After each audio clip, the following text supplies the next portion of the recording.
he said these last words, the professor's voice began to tremble, and he thrust the letter opener into his wooden desk with such force that it remained upright.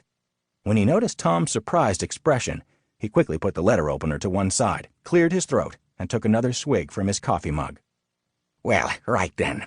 We'll leave it there and move on to your diploma, Tom," he said. "I must be honest and say that I think you are much too young to be taking final exams. The Ghosthunting Diploma is normally earned by very experienced ghost hunters only, and you are, if my information is correct, a mere 11 years old." Tom turned bright red with annoyance. "That's true," he said, "but when all's said and done, it only involves a danger category 3 ghost." "Only?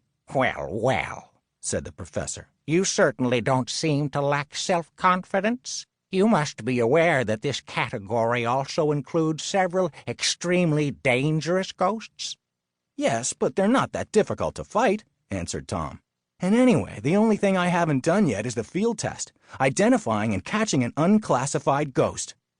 "It's always the same," he thought. "People discover you're a bit younger than normal, and they all start acting as if you couldn't tell the difference between an ASG and an IRG. Gentle listener, ASG equals averagely spooky ghost. IRG equals incredibly revolting ghost, in case you imprudently skipped the introduction to delve straight into the story. The professor sighed, leaned back in his chair, and allowed his pale gaze to wander along the walls of his office. Much to Tom's surprise, they weren't red.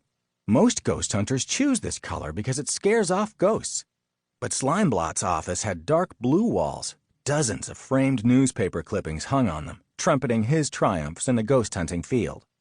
"Well, I can see that you are quite determined," said the professor, letting his gaze wander back to Tom.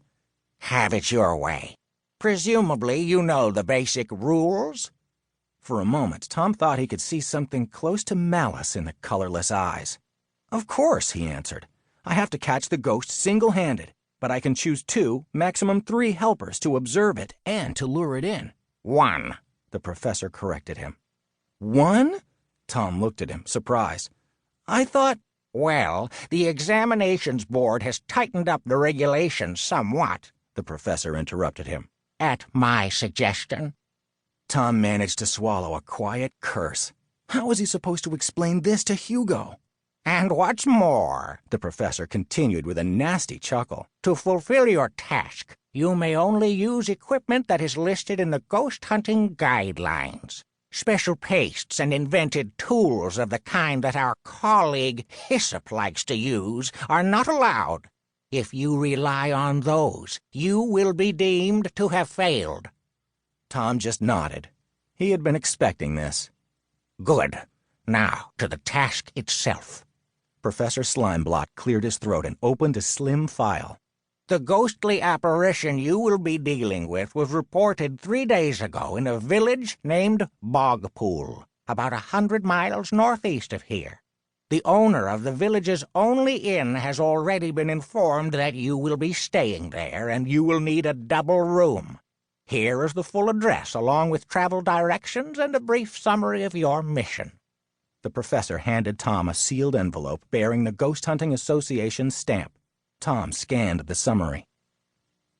"You must submit the following to the Ghost Hunting Association's Examinations Board. Firstly, a precise report on all the ghostly activity you have observed. 2 copies, typed. Secondly, sound recordings, photos, and/or filmed material of the ghostly apparition. Thermospiritist recordings are, of course, permitted. Thirdly, the ghostly specimen, captured and unharmed. We recommend that you use a COCOT, contact compression trap. Using these on danger category 3 ghosts involves the least risk." Tom nodded, as if he needed to have that explained to him. Didn't this pesky committee realize that, as a member of Hyssop and Company, he'd already caught category 6 ghosts?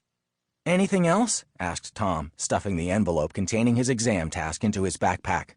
"Well, I hope you have a successful hunt," answered the professor. "Or how do ghost hunters put it? Keep your head even after midnight." There was something about Professor Slimeblot's voice that Tom didn't like at all. But before he could give it any further thought, Slimeblot